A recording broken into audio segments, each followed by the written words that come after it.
मेरे में वो कैपेबिलिटीज़ है। और राजनीति एक ऐसा प्रोफेशन है जहाँ पे जनता मालिक होती है। राजनीति एक लौता ऐसा प्रोफेशन है जहाँ हर 5 साल में कहीं ना कहीं हम लोग एक एग्जाम को क्लियर करना पड़ता है। नीतीश कुमार कैबिनेट में मंत्री हैं और उनका बेटा जो है वो धरना प्रदर्शन कर रहा है नीतीश कुमार जी के खिलाफ। चुनाव भी खत्म हो गया, उसके बाद भी वही चल रहा है। It's a game of chess से उसको कंपेयर किया जाता है। मेरा घोड़े का चाल यही है कि हम अपने काम पे ध्यान दें, फ्रंट फुट पे गेम खेलो, कभी मत डरो। इस जाति को टारगेट करके चुनाव लड़ रहे थे या उस जाति को टारगेट करके चुनाव लड़ रहे थे, ये गलत है। कि समस्तीपुर बोरिंग रोड चौराहा से ज्यादा पास हो गया। एक लड़की बिहार के बड़े राजनीतिक घराने में जन्म लेती है। बचपन में अपने दादाजी को जन सेवा करते हुए देखती हैं, बड़ी होती हैं, उनके पिताजी भी नेताओं के बीच में रहते हैं। साधारण तौर तरीके से पढ़ाई करती हैं। उसके बाद कॉलेज पूरे करने के बाद इनको प्यार होता है। और प्यार की चर्चा इसलिए, शादी की चर्चा इसलिए क्योंकि इंटरकास्ट मैरिज है और आज के समय में किस तरीके से जो सामाजिक बाधाओं को तोड़ते हुए इन्होंने शादी की, उस पर भी बातचीत करेंगे। साथ ही जब कॉलेज से लौटी और सीधा बिहार पहुंची तो चुनाव लड़ा, वो सांसदी का चुनाव, सीधा सांसदी का चुनाव, और जीत भी गई। चुनावी मैदान में दिग्गजों से इनका सामना हुआ, फिर भी इन्होंने मात दे दिया और सिर्फ जीत ही नहीं बल्कि रिकॉर्ड बनाया देश के सबसे युवा सांसद होने का। शांभवी चौधरी समस्तीपुर से सांसद हैं, लोजपा रामविलास की सांसद हैं। बहुत बहुत स्वागत है। आज हम इनसे बातचीत करेंगे, इनकी जीवन की गहराइयों में चलेंगे, कुछ ऐसी बातें हम आपको बताएंगे, इनके राजनीतिक सफर पे हम लोग बातचीत करेंगे। बहुत बहुत स्वागत है शांभवी आपका। बहुत बहुत धन्यवाद आपका, आपकी पूरी टीम का, प्रभात खबर का, जिन्होंने अपनी बातों को अच्छे से रखने का एक मौका दिया। पहला सवाल, चूंकि दादाजी भी मंत्री, पिताजी भी बिहार सरकार में मंत्री, और आपने मास्टर्स किया और उसके बाद सीधा राजनीति में आना, क्या ये पारिवारिक दबाव था या फिर आपका मन था? नहीं, कोई पारिवारिक दबाव नहीं था। और हमको लगता है कि आज के जनरेशन के जो बच्चे हैं उन पे कोई पारिवारिक दबाव काम भी नहीं करता है, क्योंकि अब हम लोग वो करना चाहते हैं जो हम लोग का इच्छा होता है।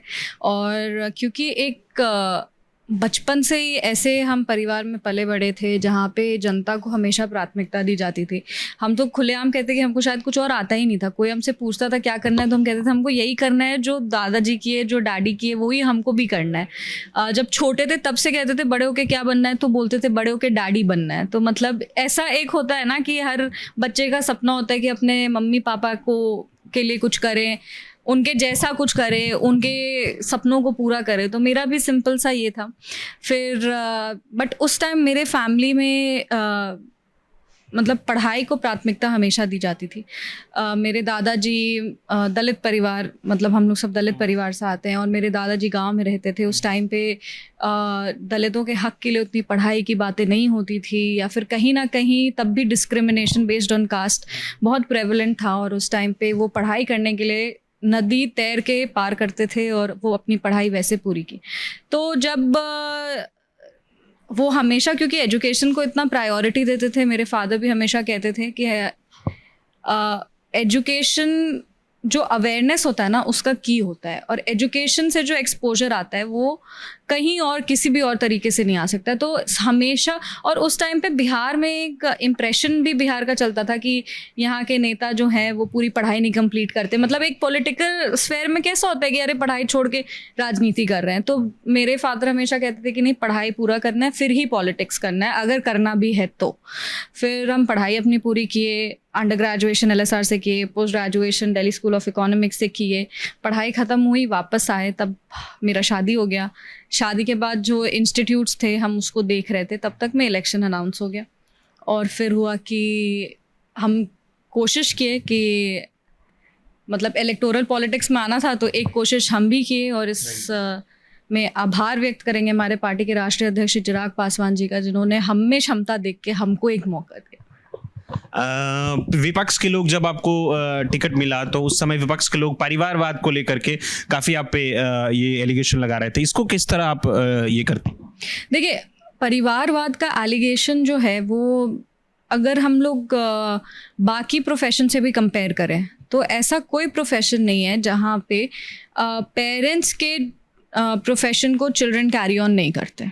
कोई अगर ऐसा होता है कि हाँ मम्मी पापा, मतलब अक्सर हम लोग ये घर में देखे हैं, अगर आप डॉक्टर्स की बात करिए, इंजीनियर्स की बात करिए, लॉयर्स की बात करिए, आप बॉलीवुड में आप अभिनेता अभिनेत्री की बात करें, हम लोग अक्सर देखते हैं कि जो गार्जियनशिप होता है वैसे ही बच्चे, मतलब एटलीस्ट एक या दो तो कोई ना कोई वैसे होते हैं जो करना आगे वही करियर को परस्यू करना चाहते हैं, और इसमें कुछ गलत नहीं है। ये एक बेसिकली सोशल कंडीशनिंग जैसा हो जाता है और कहीं ना कहीं वो माइंडसेट वैसा हो जाता है।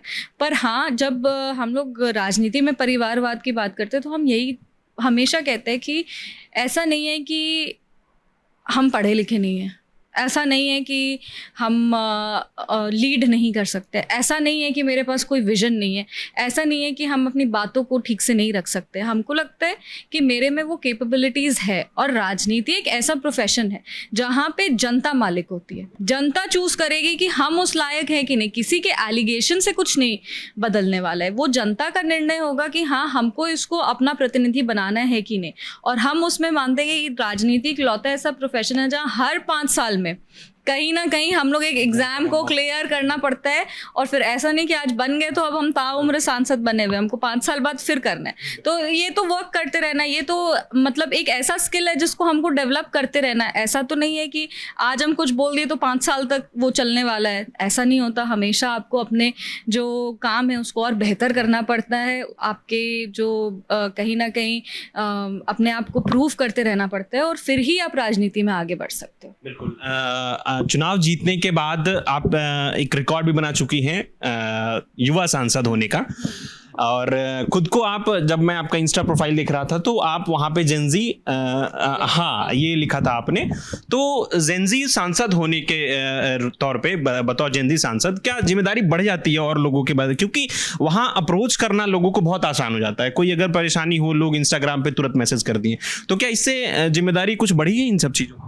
देखिए ऑब्वियसली ये सिर्फ हमको लगता है जेनजी मेंबर ऑफ पार्लियामेंट होने के या हम लोग इस जनरेशन को बिलोंग करते हैं उसके वजह से नहीं हुआ, पर हम लोग अब एक ऐसे टाइम में हैं जहाँ पे सब कुछ डिजिटलाइज्ड है, और कहीं ना कहीं जहाँ पे आज से 10 साल पहले जिस तरह की राजनीति होती थी आज वो बहुत बदल गई है, क्योंकि सोशल मीडिया का एक बहुत बड़ा इम्पैक्ट हम लोग के लाइफ में पड़ा है। पहले कहाँ होता था social media campaigning, social media marketing, ये सब चीज़ कहाँ होती थी, आजकल ये आ गया है। और अगर इसका प्लस पॉइंट्स है तो इसका कुछ नेगेटिव पॉइंट्स भी है, बट हम इसको हमेशा ऑप्टिमिस्टिकली देखते हैं, हमेशा एक अच्छे तरीके से देखते हैं कि हमको अपने लोग जो हैं मेरे क्षेत्र के उनसे कनेक्टिविटी बना के रखने का एक बहुत खूबसूरत ये तरीका है। हम लोग हमेशा सोशल मीडिया पे शेयर करते हैं कि क्या कार्यक्रम है, कहाँ है, अगर क्षेत्र में कहीं जा रहे हैं तो उसका भी हम लोग बताते हैं कि अगर किसी को कोई समस्या है तो वो वहाँ पे भी आके हमसे मिल सकते हैं। इसके अलावा कोई मास कम्युनिकेशन का अगर कोई मुद्दा है कि योजनाओं के बारे में लिखना है तो ऐसे में हम लोग सोशल मीडिया का उपयोग करते हैं। हाँ ऑब्वियसली अवेलेबिलिटी बहुत बढ़ गई है, क्योंकि ये सोशल मीडिया पे कोई 9 to 5 ये नहीं है, और कहीं ना कहीं हम लोग का नेचर ऑफ जॉब भी ऐसा है कि अगर कोई रात में मैसेज करेगा तो हम लोग को रिस्पॉन्ड करना है। मतलब आपका कहते हैं ना कि आत्मा ही नहीं अलाउ करेगा कि कोई समस्या में और आपको मैसेज कर दिया तो आप नहीं उसको रिस्पॉन्ड करो, कहीं ना कहीं वो आपके दिल और दिमाग में वो बैठा रहता है कि मेरे लोग को मेरा ज़रूरत है। तो हाँ ऑब्वियसली कोई टाइम शेड्यूल नहीं है, पर हम बहुत पॉजिटिवली सोशल मीडिया का इन्फ्लुएंस देखते हैं, और हम उम्मीद करते हैं कि आने वाले समय में हर जनप्रतिनिधि सोशल मीडिया को ऑप्टिमिस्टिक यूज़, रिस्पॉन्सिबिलिटी के साथ, जिम्मेदारी के साथ उसका ऑप्टिमिस्टिक यूज़ करे और जनहित के काम को आगे बढ़ाते रहे। और भी बहुत कुछ है, हम लोग का नेचर ऑफ पॉलिटिक्स भी बहुत, अगर फादर से कंपेयर करेंगे तो वो भी बहुत डिफरेंट है। हम लोग का जिस तरह से हम लोग सोचते हैं, हम लोग का इमोशनल इंटेलिजेंस, हम लोग का प्रैक्टिकलिटी, हम लोग का अप्रोच किसी भी समस्या को बहुत डिफरेंट है हम लोग का, बट कुछ हम उनसे सीखते हैं, कुछ वो हमसे सीखते हैं। बिल्कुल। आपका कॉलेज हाल ही में समाप्त हुआ, आपने मास्टर्स करके आप बिहार लौटी, उसके बाद सीधा आप सांसदी के चुनाव में उतर जाती हैं। आपके सामने कांग्रेस के दिग्गज नेता सनी हजारी थे। पहला चुनाव, सांसदी का चुनाव कैसा रहा, कैसा अनुभव रहा उस समय? सबसे पहले तो वो कभी कांग्रेस के नेता नहीं थे, वो कांग्रेस से चुनाव लड़े थे, वो अच्छा, कांग्रेस से चुनाव लड़े। हाँ, वो कभी भी कांग्रेस के नेता नहीं रहे थे। अब भले ही वो धरना प्रदर्शन वगैरह, बट काफ़ी फनी सिचुएशन है ये कि फादर नीतीश कुमार कैबिनेट में मंत्री हैं और उनका बेटा जो है वो धरना प्रदर्शन कर रहा है नीतीश कुमार जी के खिलाफ। चुनाव भी खत्म हो गया, उसके बाद भी वही चल रहा है। तो काफ़ी फनी सिचुएशन है, बट हम इसको कभी भी चैलेंज की तरह नहीं देखे, क्योंकि दो चीज़ हम हमेशा कहें, अपने चुनाव में भी हम कहें कि जो इंसान अपने राजनीतिक धर्म से मुकर गया, उस इंसान से क्या डरना। और दूसरा कि कभी भी विपक्ष पे ध्यान दे के राजनीति नहीं हो सकती, हमेशा अपने काम पे ध्यान देना है। राजनीति को लोग हमेशा ऐसे देखते हैं, it's a game of chess से उसको कंपेयर किया जाता है। तो हम हमेशा, मेरा घोड़े का चाल यही है कि हम अपने काम पे ध्यान देते हैं और हम कभी ये नहीं सोचते कि वो क्या कर रहे हैं, ये क्या बोल रहे हैं, वो क्या बोल रहे हैं। नहीं, अगर इतना ध्यान देंगे तब तो फिर पूरा काम ही बेकार हो जाएगा ना। मेरा हमेशा ये लगता है कि चलो 100 लोग उधर ही हैं, पर अगर मेरे लिए 10 लोग भी खड़े ना, तो हम उन 10 लोग के लिए लड़ेंगे। और हम इसी थॉट प्रोसेस के साथ चुनाव लड़े, उसके बाद भी हम इसी थॉट प्रोसेस के साथ काम कर रहे हैं। मेरे लिए कभी भी हम अपने विपक्ष को एज अ चैलेंज हम नहीं देखे हैं और हम उम्मीद करते हैं कि विपक्ष, मेरे को तो हमेशा यही बोलते कि विपक्ष भी तो कुछ ना कुछ करेगा ना, वो भी राजनीति में है तो वो भी कुछ करेंगे। हमको किसी से कोई पर्सनल राइवलरी थोड़ी है, ये विचारधारा की लड़ाई है और विचारधारा की लड़ाई में आज वो हैं, कल कोई और होंगे। तो हमेशा विपक्ष के लिए राजनीति में है तो तैयार रहना चाहिए।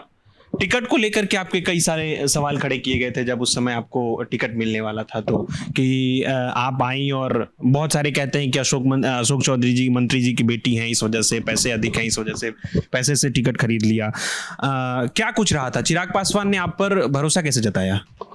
देखिए, हम यही कह सकते हैं कि हम बहुत बहुत बहुत आभारी हैं हमारे पार्टी के राष्ट्रीय अध्यक्ष के कि उन्होंने क्षमता देख के टिकट दिया। उन्होंने अपने इंटरव्यू में भी पहले भी कहा है कि उनका सर्विस चल रहा था, वो युवाओं को मौका देना चाहते थे, वो महिलाओं को मौका देना चाहते थे।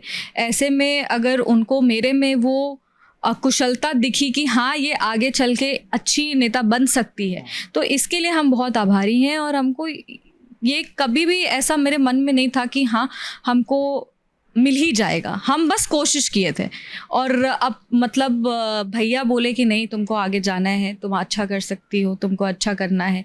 हम लोग को ग्रूम किए, इनफैक्ट पार्लियामेंट में तो वहाँ पे मेरे फादर नहीं थे हमको गाइड करने के लिए, तो भैया ही थे जो हमको पूरा पार्लियामेंट अभी तक जैसे पार्लियामेंट्री परफॉर्मेंस कैसा रखना है, क्या करना है, उसके लिए वो ग्रूम किए। तो टिकट क्यों मिला ये तो भैया ही बेटर बता पाएंगे, पर हम बस अपना ग्रैटिट्यूड है जो आप एक दिल में एक होता है ना कि हाँ कहीं ना कहीं उनको ये लगा होगा कि आगे चल के ये पार्टी के नाम को आगे लेके जा सकती है। हमारे भैया का जो विजन है, हमारे राष्ट्रीय अध्यक्ष चिराग पासवान जी का बिहार फर्स्ट, बिहारी फर्स्ट, उस विजन के लिए वो खड़ी हो सकती है, लड़ सकती है। कहीं ना कहीं उन्होंने ये चीज़ देखा होगा, टिकट दिया होगा। करीब सांसद के तौर पर 1 साल हो रहे हैं आपको काम करते हुए। चिराग पासवान के साथ भी लगभग सक्रिय रूप से राजनीति में 1 साल करीब हो रहे हैं आपको। क्या कुछ सीखने को मिला है अब तक चिराग पासवान? सबसे ज़्यादा और सबसे इम्पॉर्टेंट चीज़ जो हम उनसे सीखें वो ये है कि डर के राजनीति नहीं कर सकते। और वो हमेशा कहते हैं कि एक चीज़ हमेशा कहते हैं कि फ्रंट फुट पे गेम खेलो, कभी मत डरो, कुछ भी गलत करोगे तो हम हैं ना। और ये बहुत बड़ी चीज़ होती है। और एक स्टोरी शेयर करेंगे। मेरा जब पहला स्पीच था, धन्यवाद प्रस्ताव था राष्ट्रपति अभिभाषण पे, जो हम पहली बार बोले थे और हम बहुत नर्वस थे क्योंकि हम पार्लियामेंट में पहली बार बोल रहे थे। और उसी टाइम भैया आए और पूछे कि तुम्हारा तैयारी हो गया? हम कहे हाँ भैया। तो फिर हम उनके साथ बैठे, हम बोले कि भैया कुछ बोलना है, ऐड करना है तो आप हमको बताइए। तो भैया हमको बस इतना बोले कि तुम्हारे मन में जो आता है ना तुम बोलो, और कुछ अगर गलती करोगी तो हम तुम्हारे को कवर कर देंगे, तुम उसके लिए टेंशन मत लो, बस तुम बेडर बेखौफ तुम बोलो। और ये बहुत बड़ी चीज़ होती है। एक हम फर्स्ट टाइम एमपी, ऊपर से मेरी उम्र इतनी कम, और उस टाइम पहली बार हम पार्लियामेंट में बोलने जा रहे हैं और बस हमको डर लग रहा है कि कहीं कुछ गलत ना हो जाए, कुछ गड़बड़ ना हो जाए। और उसमें आपके पार्टी के लीडर, आप अगर कोई बड़ा भाई समान आपको आके बोले कि तुमको जो मन गलती करोगी तो हम हैं ना, ये बहुत बड़ी चीज़ होती है। और ये हम हमारे पार्टी के राष्ट्रीय अध्यक्ष से सीखे हैं। समस्तीपुर जो लोकसभा सीट है वो ओबीसी बहुल सीट है, वहाँ पे कुशवाहा और यादव जाति के जो वोटर्स हैं वो अधिक हैं। ऐसे में एक दलित चेहरा कुशवाहा और यादव वोटरों को साधने में कैसे सफल रहा था? देखिए, हमको लगता है कि हर जात और हर धर्म से उठकर लोग आज एनडीए के साथ हैं, और इसमें सिर्फ मेरी ही भूमिका नहीं है, इसमें वो तमाम दलों के जितने भी हमारे नेता हैं उनकी एक अहम भूमिका है। हमारे जो यशस्वी प्रधानमंत्री हैं श्री नरेंद्र मोदी जी, जिनको प्रधानमंत्री बनाने के लिए हम लोग सब चुनाव लड़े थे, कहीं ना कहीं हर जाति हर धर्म के लोगों का आस्था उनके साथ जुड़ा हुआ है। वो हमेशा चाहते हैं कि नहीं, हम लोग एक विकसित भारत की ओर बढ़ें, और कौन नहीं चाहता है कि हम लोग का जो सोशल इकोनॉमिकल सोशल वेलबींग है वो और आगे प्रोग्रेस करे। और कहीं ना कहीं लोगों को उस विचार पे भरोसा है, उस विचार पे उनको विश्वास है, और यही चीज़ सेम टू सेम रेप्लिकेट होगा जब हम लोग विधानसभा का चुनाव लड़ेंगे। तो ऐसा कहना कि हम इस जाति को टारगेट करके चुनाव लड़ रहे थे या उस जाति को टारगेट करके चुनाव लड़ रहे थे, ये गलत है। हम एक दलित चेहरा ज़रूर हैं, पर हम हमेशा जात पात से ऊपर उठ के राजनीति भी करना चाहते हैं और जीवन भी जीना चाहते हैं। पर इसका ये मतलब नहीं कि दलित हक के लिए हम नहीं लड़ेंगे, क्योंकि दलित हक के लिए भी हमको लड़ना है, और वो सबसे ज़्यादा ज़रूरी है, क्योंकि कहीं ना कहीं मेरी पहचान यही है कि हम एक दलित घर की बेटी हैं, और आने वाले समय में हमको हर उन दलित बेटियों के लिए काम करना है जिनके सपने बड़े होते हैं। पर सिर्फ ये कह देना कि हम एक जात को साधने के लिए राजनीति करते हैं, ये गलत होगा। चूंकि सांसद के तौर पर आपको काम करते हुए, मैंने पिछली बार कहा कि अभी कुछ देर पहले मैंने कहा कि 1 साल हो रहे हैं आपको, और कॉलेज से आप निकली थी और सीधा सांसद आप बनी। वो कॉलेज की शांभवी चौधरी और सांसद के बनने के बाद करीब 1 साल के बाद की शांभवी चौधरी, क्या जीवन में बदलाव हुए हैं? हम लोग ये कहते हैं, ये हम लोग के जो मेरे जितने भी ड्राइवर भैया लोग हैं और गार्ड लोग हैं, हम लोग में एक जोक चलता है, चेंज हो गया है। जहाँ पे पहले फैमिली के साथ टाइम स्पेंड करना, अपने काम पे फोकस करना प्रायोरिटी था, अब कहीं ना कहीं समस्तीपुर प्रायोरिटी हो गया है। और हम लोग ये कहते हैं, ये हम लोग के जो मेरे जितने भी ड्राइवर भैया लोग हैं और गार्ड लोग हैं, हम लोग में एक जोक चलता है कि समस्तीपुर अब बोरिंग रोड चौराहा से ज़्यादा पास हो गया है, क्योंकि हम लोग इतना ज़्यादा वहाँ जाते हैं और वापस आते हैं, और अब इस तरफ हम लोग आ ही नहीं पाते। तो ये हम लोग अक्सर ये मजाक करते हैं, मेरा प्रायोरिटी मेरा क्षेत्र हो गया है, मेरा प्रायोरिटी मेरा काम हो गया है। एक कहीं ना कहीं ठहराव ज़िंदगी में आ गया है कि हाँ, ये मतलब एक होता है ना कि इमेच्योरिटी नहीं है, बहुत ज़्यादा मैच्योरिटी आ गया है। चीज़ों को जिस तरह से हम देखते हैं, वो परसेप्शन बहुत बदल गया, बहुत जल्दी मैच्योरिटी आ गई है, बहुत जल्दी रियलिटी ही बदल गया है। जब ऐसे एक होता है ना कि आप पढ़े, वो सब कुछ करके आप आए, पर आप जब गाँव में गए और जब आप वो वो पर्सपेक्टिव ही पूरा चेंज हो जाता है लाइफ के प्रति। तो ये एक बहुत बड़ा चेंज आया। पर हाँ, हम बहुत लकी है कि मेरा फैमिली बहुत सपोर्टिव है, वो ससुराल पक्ष हो वो मायका पक्ष हो। पर एक होता है ना कि हमेशा जो थोड़ा बहुत टाइम मिलता है मेरे को फैमिली के साथ, वो उसमें हम जो भी अपना जो पहले जो छोटा छोटा ख्वाहिश होता है वो हम अपने फैमिली के साथ पूरा करते हैं, और बस आगे बढ़ते। चिराग पासवान जी के साथ आपकी बॉन्डिंग काफ़ी अच्छी है, आप बड़े भाई के तौर पे आप मानते भी हैं उनको। कई बार सोशल मीडिया पे उनके साथ फोटो भी देखने को मिलता है। युवाओं में काफ़ी क्रेज है चिराग पासवान को लेकर के, और वो अपने भाषण में और अपनी बातों में हर समय युवाओं और महिलाओं की बातचीत भी करते हैं। आज मैं जब यहाँ आ रहा था आपसे बातचीत करने, उससे पहले मैंने अपने सोशल मीडिया पे एक पोस्ट डाला कि शांभवी चौधरी से आप कुछ पूछना चाहते हैं, और चिराग पासवान से यदि आप कुछ न कुछ उनके बारे में कुछ जानना चाहते हैं। एक यूजर्स ने कमेंट किया कि उनकी शादी कब होगी, जरूर पूछिएगा, क्योंकि बहन है उनकी। तो ये बताइए कि आप भाई की शादी कब करा रहे हैं? देखिए, कौन बहन नहीं चाहती है कि भैया उसका घोड़ी पे सवार हो, और हम लोग का तो वो बहन का जो रिवाज सब होता है, जूता चुराई उराई सब हम लोग को एक है ना, ये रसम सार सबका एक्साइटमेंट होता है। पर ये हमको लगता है कि भैया ही बेहतर बता पाएंगे। हम लोग सब हमेशा कहते रहते कि भैया अब आप शादी करिए, बट अभी भैया की प्राथमिकता है कि वो बिहार के लिए काम करना चाहते हैं, और कहीं ना कहीं उनके जीवन में भी कुछ वर्ष पूर्व जो जिस तरह से उनकी पार्टी टूटी, परिवार टूटा, कहीं ना कहीं वो पूरी तरीके से अपनी पार्टी को फिर से एक बार खड़ा करने में बहुत ही शालीनता से और बहुत ही ध्यान से, बहुत ही मेहनत से वो ये काम किए। और आने वाले समय में वो हमेशा कहते हैं कि हमको बिहार राज्य के लिए काम करना है और बिहार मेरी प्राथमिकता है। तो अभी वो कहीं ना कहीं अपने प्रोफेशन को बहुत ज़्यादा सीरियसली लेते हुए, बहुत ज़्यादा प्रायोरिटी देते हुए अपने पर्सनल लाइफ को थोड़ा साइड कर दिए। पर हाँ, होपफुली एक समय आएगा और भैया भी घोड़ी चढ़ेंगे। आपके नेता भी चूंकि आपने भी जिक्र किया कि बिहार फर्स्ट, बिहारी फर्स्ट का उनका एक विजन है, वो भी बहुत चर्चा करते हैं इस चीज को लेकर के, और उसी विजन पे आप भी चल रही हैं। हाल ही में एक इंसिडेंट हुआ था जब एक केवी की टीचर बिहार को लेकर के कुछ ऐसे विवादित टिप्पणी की थी उन्होंने। आप बहुत ही कड़े तलखों में आपने उनको जवाब भी दिया था। तो मेरा ये सवाल है कि मतलब आप ऐसे लोगों पे क्या कहना चाहती हैं जो बिहार को इस तरीके से और इस तरीके की प्रतिक्रिया देते हैं बिहार को लेकर? देखिए, ये एक प्रॉब्लम है जो बिहार को जिस तरीके से स्टीरियोटाइप किया जाता है, ये वहाँ से आता है। हम लोग बाकी शहर भी घूमे हैं, ऐसा कुछ नहीं है जो पटना में नहीं है और बाहर जगह है। ऐसा कुछ भी नहीं है जो बिहार में कुछ इतना गलत हो रहा है और बाकी जगह नहीं हो रहा है। पर कहीं ना कहीं एक ये जो मूवीज़ बनते हैं, जो सॉन्ग्स चलते हैं, वो ऑब्जेक्टिफिकेशन ऑफ विमेन पे सेंटर्ड रहते हैं। वो बिहार को एक तरीके से दिखाते हैं, पान खा रहे हैं, थूक रहे हैं, उस तरह से वो बिहार को दिखाते हैं।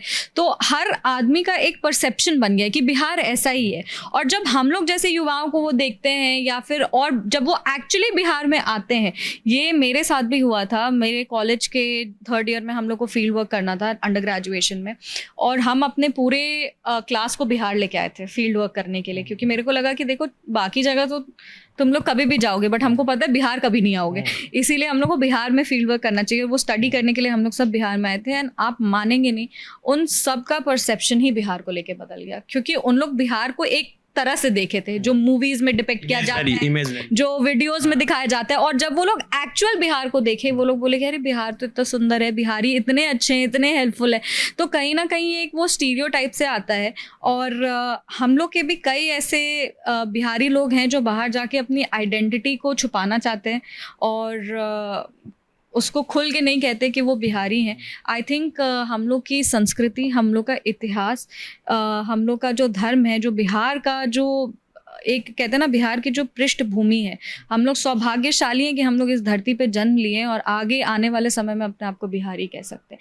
बिहारी आइडेंटिटी ही हम लोग का सबसे बड़ा पहचान है। और जब तक हम लोग यूनाइट नहीं करेंगे तब तक हम लोग के खिलाफ ऐसे स्टीरियोटाइप्स चलते रहेंगे। इसीलिए अपने बिहारी आइडेंटिटी से कभी कॉम्प्रोमाइज़, कोई समझौता बिहारी होने से नहीं होना चाहिए। हम आज तक कभी भी मैं करके बात नहीं किए, क्योंकि हमको लगता है कि यार ये बहुत अलग है।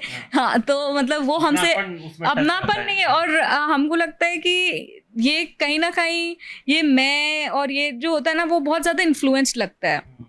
तो हम तो कभी अपने बिहारी आइडेंटिटी से, हम तो हमेशा कहते हैं कि आओ हम बिहारी खाना खिलाते हैं। अपने कल्चर को, अपनी संस्कृति को हमेशा आगे बढ़ाना चाहिए। जिस तरह से बाकी राज्य के लोग यूनाइटेड रहते हैं, महाराष्ट्र हो, पंजाब हो, गुजरात हो, हर जगह हम लोग को देखने को मिलता है कि कल्चर जो है वो उन लोग को बाइंड करते हैं। तो हम लोग को भी एज बिहारी एक ज़रूरत है अपने आप को कल्चरली बाइंड करने का। जहाँ तक रही बात वो केवी टीचर की, ये कड़े शब्दों में हम इसकी निंदा करते हैं, क्योंकि हमको नहीं लगता कि कोई भी हमारे बिहार आकर के हमारे बिहार को गाली देके जा सकता है। ये ऑब्जेक्शनेबल है। और स्पेशली जब आप एक शिक्षक हो, आप टीचर हो, आप एक ऐसे स्थान पे हो जहाँ पे आप बाकी बच्चों को पढ़ा रहे हो, बाकी बच्चों का भविष्य आप बना रहे हो, और आप इस तरह के भाषा का प्रयोग कर रहे हो और आप हम लोग के बिहार में आके हम लोग के बिहारी को बोल रहे हो, ये क्या मतलब है? तो इसकी हम कड़े शब्दों में निंदा किए थे। और वो बिहार के खिलाफ हमको नहीं लगता कि हम सुन सकते हैं। अब हम लोग अपने इंटरव्यू और पॉडकास्ट सेशन के लास्ट दौर में हैं। कुछ आखिरी सवाल है मेरे। एक इंटरव्यू आपका मैं देख रहा था जिसमें आपने कहा था कि जब आप शायद चुनाव जीत चुकी थी, तो आपने कहा कि जो आपको सैलरी मिलेगी उससे आप गरीब बच्चियों के पढ़ाई में आप उसे खर्च करेंगे। तो उसकी क्या स्थिति है? अभी आप खर्च कर रही हैं उसको? अंबेडकर जयंती के दिन भी हम लोग अंबेडकर छात्रावास गए थे, तो स्कॉलरशिप दिए थे। ऐसे कई बच्चियां हैं, अगर किसी के एजुकेशन में कहीं प्रॉब्लम आ रहा है और वो हमको अप्रोच कर रही हैं, तो हम लोग, वो कॉलेज की स्टूडेंट्स हो, वो स्कूल की स्टूडेंट्स हो, हम लोग उनको पूरा मदद कर रहे हैं। पूरे सैलरी का सही उपयोग हो सके, कि फ़ीस पेमेंट हो, उसको कहीं और खर्चा ना किया जाए, ऐसे में हम लोग पूरा ध्यान दे रहे हैं। और इस पे धीरे धीरे आने वाले समय में जब अमाउंट बढ़ने लगेगा तो इसके लिए इससे कुछ और अच्छा, बहुत बेहतर किया जाएगा। लाइब्रेरी हो या फिर दलित बस्तियों में लाइब्रेरी का निर्माण हो या कंप्यूटर लैब्स बनाना हो, ये सब करना है। इसके अलावा जो दलित परिवार से नहीं आती वैसी हमारी बहनें हैं जिनकी आर्थिक स्थिति उतनी मजबूत नहीं है और पढ़ाई कंप्लीट करने में उनको दिक्कत आ रही है, तो ऐसे में उनका स्कूल फीस भी हम लोग पे करते हैं ताकि वो अपनी पढ़ाई को पूरा कर सके। टेक्निकल अगर कोई कोर्स है उसके लिए उनको कोई मदद चाहिए तो वो भी करते हैं, सिर्फ अपनी सैलरी से नहीं, पर कोशिश करते कि बाकी जो बड़ी बड़ी कंपनीज़ हैं वो भी उनको स्पॉन्सर कर दे, या हमारे जो ग्रुप के लोग हैं जो आर्थिक रूप से मजबूत हैं और आगे चल के मदद करना चाहते हैं तो वो लोग मदद करने के लिए। तो मतलब एजुकेशन पे हम लोग एक कह सकते हैं कि एक नेता होने के नाते नहीं, पर एक बेटी होने के नाते जो बल पड़े समाज के को बेहतर कराने के लिए वो कर रहे हैं। समस्तीपुर की जनता को अपने सांसद के पास अगर कोई परेशानी लेके आनी हो, कुछ बताना हो, उनसे बातचीत करनी हो, तो क्या रास्ता है उसका?